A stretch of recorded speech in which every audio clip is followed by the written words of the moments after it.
Well, give it up for Mr. Carter here, of course, a legend within his own right in the Cleveland barbecue scene, slaving over a hot pit every single day to feed you guys. Give it up for Mr. Carter here again, please. Yeah. Love the crowd. Absolutely. So how's it going today? It is well. It's a beautiful day in Cleveland, a beautiful day to be out in the pit. Unfortunately, I can't. Got a little sciatic issue, but we're here. We're doing well. But what about yourself, man? Cleveland barbecue, people don't think that we have history, that it's all Texas or in the South. Yeah. But we do. What's your love of barbecue, man? Well, I mean, I grew up on it. My mom, it's one of her favorite fairs, so of course I stayed in the house all the time. She would do her ribs in the oven, or we'd go down in the street to either Hot Sauce Williams, or we'd ride to B&M's or something. Grew up with it, and I'm still a fan. I even fancy myself an amateur pit master. I have my smoker and I have my grill. You know what I mean? Between my stick burner and I have my pellet grill too. I'll try to stay versatile. It's always going to be in my life. I appreciate that. And barbecue has become easier now. Everybody's getting into it. It's getting more mainstream. And unfortunately, in that mainstream, the roots of it are getting taken back. Because if you think of barbecue, what do you think of when you look at TV and media? Oh, I mean, like, honestly, what you're seeing out here, you don't see enough of us. You know what I mean? Like, you would think that we don't have as much of a stake in it as we actually do. And that's unfortunate. Right. And so when we go through that, we look at the history of barbecue. Even here in Cleveland, we come from the Great Migration, right? Up from Alabama. Most of us come up there to Chicago, Detroit, us. And that type of barbecue was what followed us. It was the piece of barbecue. It was the ribs.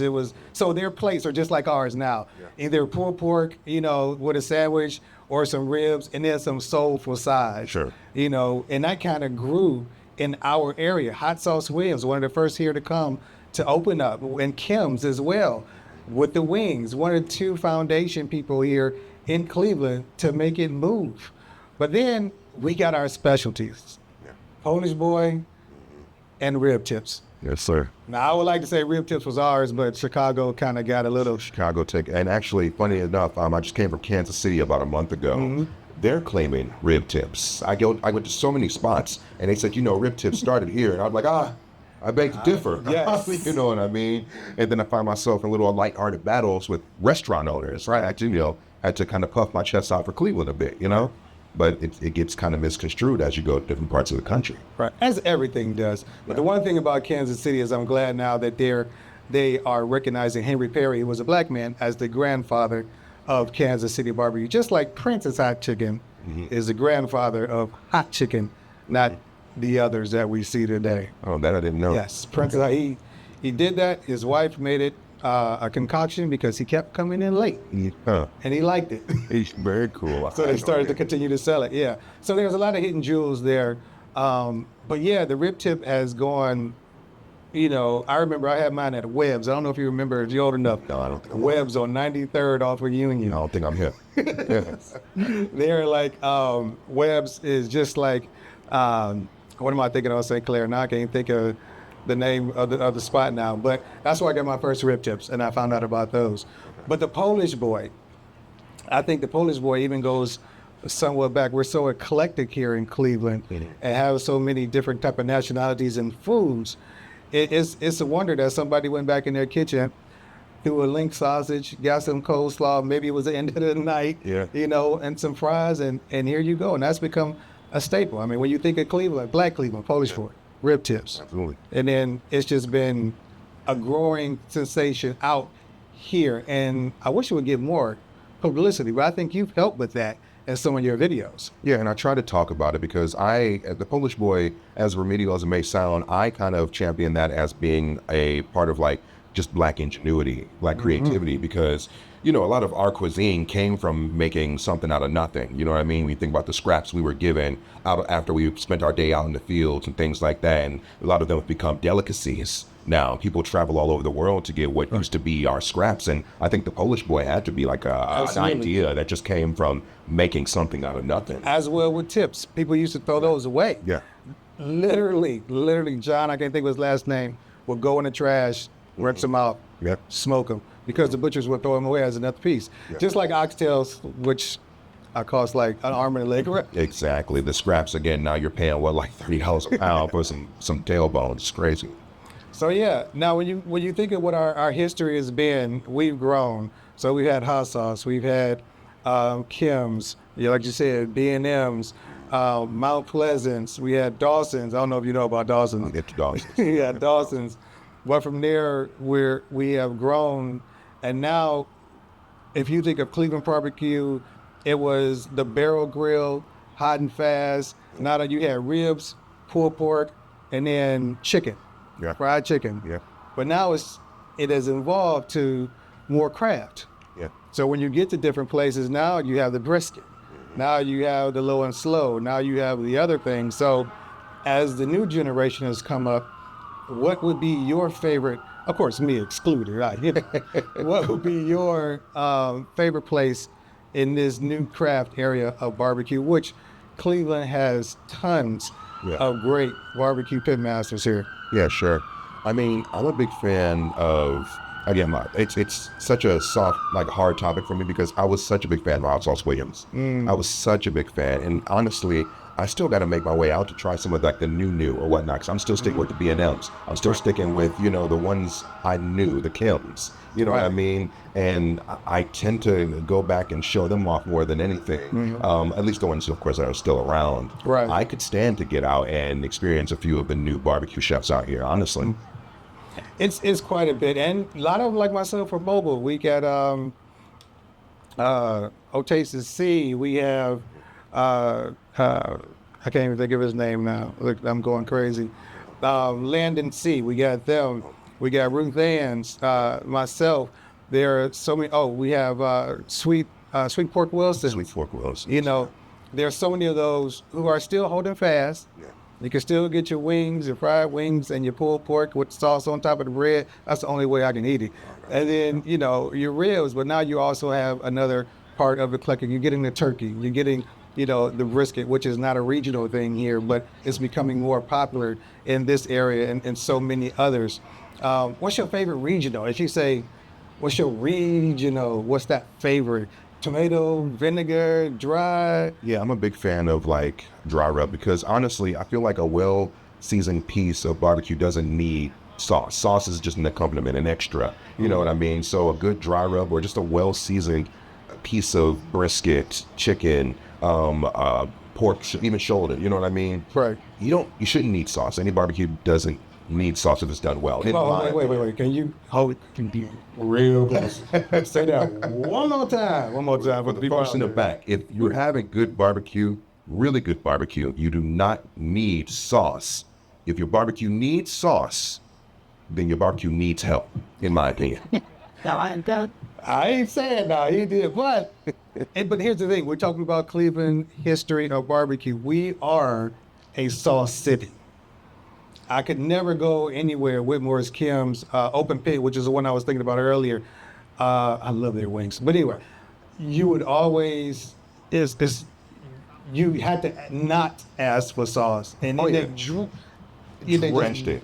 It's almost a third of the weight would be sauce. Right. The thing is like you go to Kim's Wings, you can eat those wings naked. You know what I mean? Yes. The crust on them, the seasoning, amazing. Hot sauce, you know what I mean? You don't need the sauce, but it's a pleasant extra. It's a pleasant extra. And that's one of the things, because believe it or not, Polish Boys, well, I don't have a fryer, so let's just do that first. I don't have a fryer, so Polish Boys aren't on my menu. It's all homemade sides and then smoked meats, just to give the people another opportunity, another chance to see a culture that we nationally created. Barbecue for me is the original American cuisine. It comes from the Native Americans when they used to have their sticks up, their platforms, and as they were enslaved and indentured, as we became over here enslaved, they mixed, they taught, and then we got the concept of digging in the ground and the pits. So when you really become talking about a pit master, you need to be digging a pit and cooking a whole animal.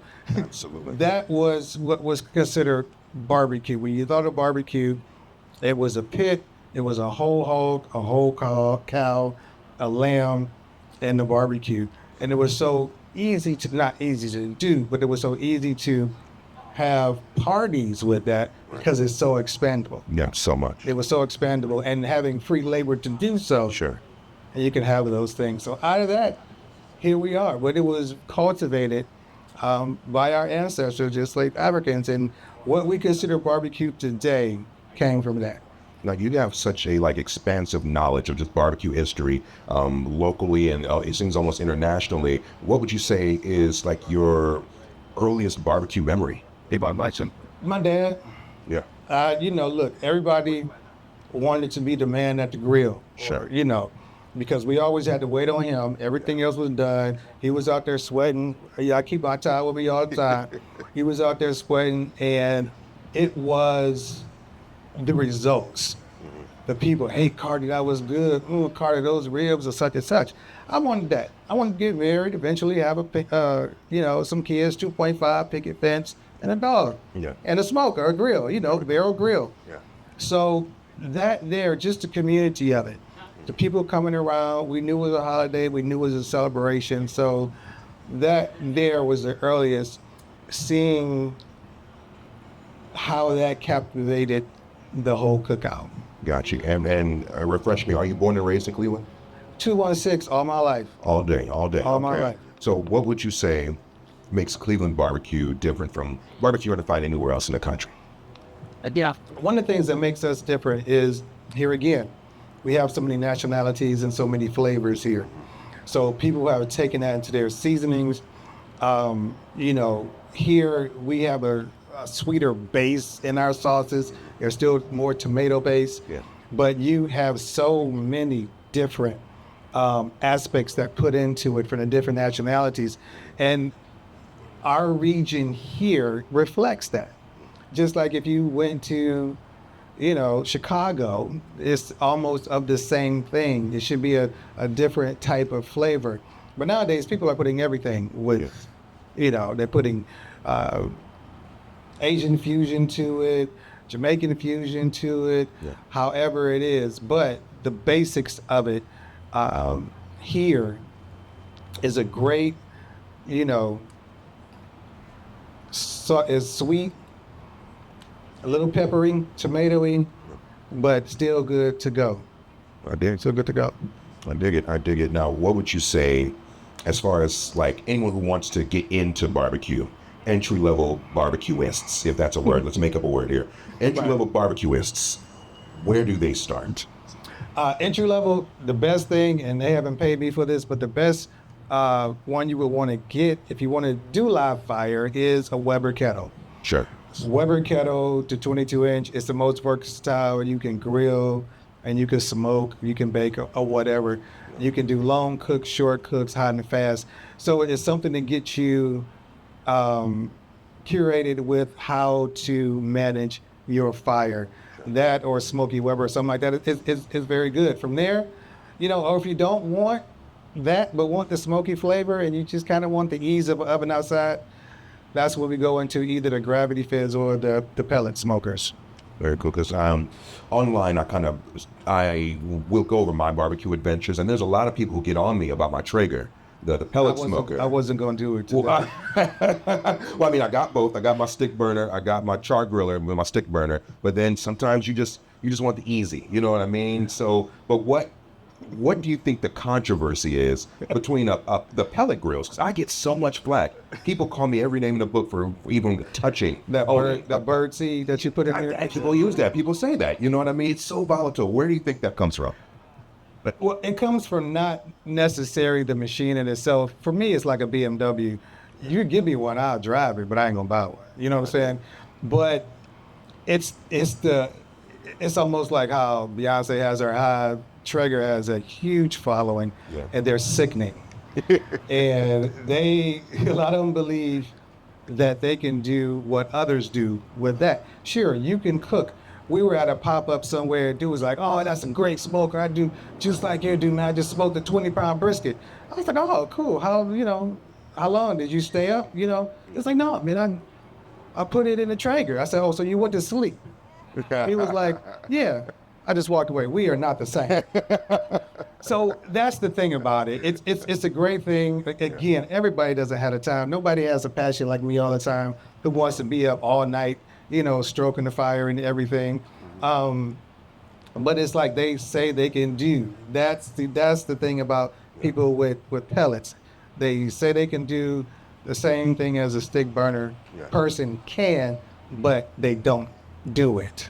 Yeah, and that's kind of like the thing too. It's like I like having the best of both worlds. Again, being able to set it and forget it, but there is kind of a pride in sitting with the stick burner, stoking that fire. I mean, there's a chemistry to it too. It's like you have to really tend to it and baby it, manage the temperature, whatnot, and it just seems like something that someone could really develop a really deep passion for. And where do you think your passion for barbecue began? I know you said you started with your father, watching your father. But when did this spark with you where you was like, this is going to be my career? When here again, we were doing it for the family, and I started doing some stuff. And you know how we tinker. We put a little different stuff in our open pit to make a different sauce. You know what I'm saying? And then I started seeing those pitmaster shows. I'm like, what is layers of flavors? What is offset? All I know is right on the coals. Absolutely. And that's where the rabbit hole started. Then from there, I think, because I already started out with my ribs. It took about 2 years to develop, which I do have actually in the back, the spices. 2 years to develop that, and that's what I use on my meat today. Sauce is the same, and just going. That's from trial and error, and that's where I burned a lot of food because here again, didn't know what I was doing. But that's when I really went to the rabbit hole, and from there, that passion just continued to grow and grow. I started posting stuff, and people were like, I would love some of that, and then people were like, well, I would buy that, and that's what caught my attention. So we had a rib dinner sale one day. We had ribs, and then we have 4 sizes they can choose from. The same size we have today: mac and cheese, green beans, coleslaw, baked beans. I think we sold about 75 the first time. And we said, okay, this is nice. And then it happened again. I think we sold near double.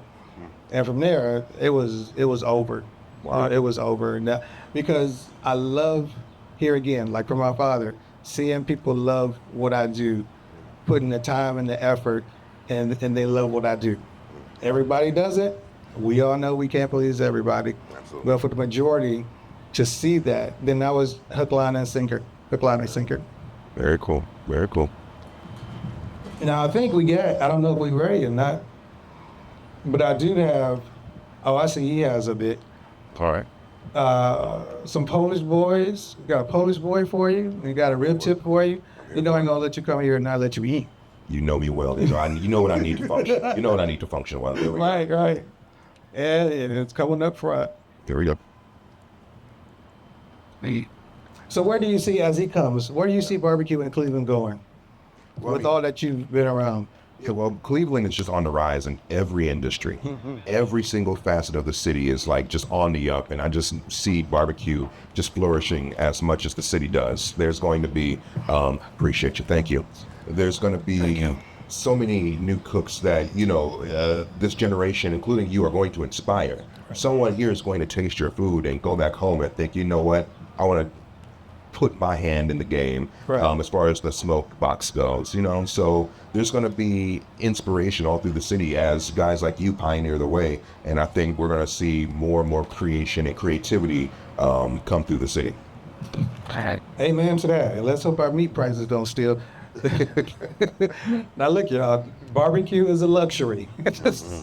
Unfortunately, it's not a fast food, it is a luxury, and it is kind of expensive, but we can only go by what the meat prices are as they come. So, have at it, young man. Let me see if they're preparing that. They could have gave you more slow, but have at it, young. It's out there. Let this don't touch it.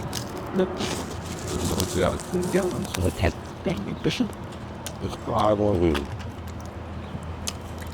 Good. Rate it. Set. Good. That's the time. Thanks, good. I always appreciate the really good snap. You know what I mean? The snap of the dog. Right. It is savory, fatty, juicy, with the crispy French fries, cool, refreshing coleslaw between nice soft buns. I think we all appreciate nice soft buns. I love me a soft, love me a soft bun. Of course, you know what I mean. I mean, it's the perfect food. You get your sweet, you get your savory, you get your soft, you get your crispy, you get that snap. Can't really beat a Polish boy. A well-crafted Polish boy. Yes. Here's a rib tip for you. What's it? Such. That would. Oh,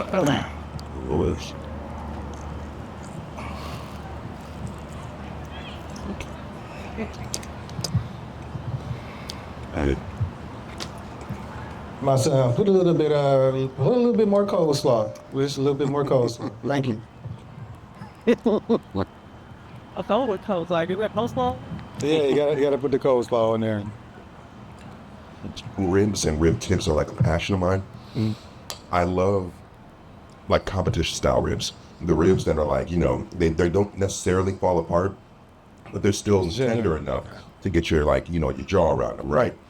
And again, a well-seasoned piece of meat. There's not a whole lot of sauce on here, but you don't need it because there's that rub on it. It's laid and it's all the way down. You see the smoke ring penetrating to the bone through the flesh. It's a good little like crust on there too. Texturally, again, you cover so many bases, everything you could want in a piece of meat. I can't know if I can cuss here. Darn good. Darn good. I dig it. Oh, he's not gonna cuss. Damn good. Yeah. That's a PG-13 one. There we go. That's the PG-13 one. That's a good one. 13. Okay, very cool. I'm here for it. You guys need to hit up Carter's Barbecue right down the way. Polish boys, rib tips. He's serious about this. I didn't manage that. Yes, sir. Yeah, great, man. No, everything was canceled this week. I can't cook. That's all good. Dig it. So what we got? Nobody got any questions, I guess. Do we have a question and answer period? We got a question and answer period? I'm not sure. I don't think. No, it's cool. But Danielle's gonna close this. All right.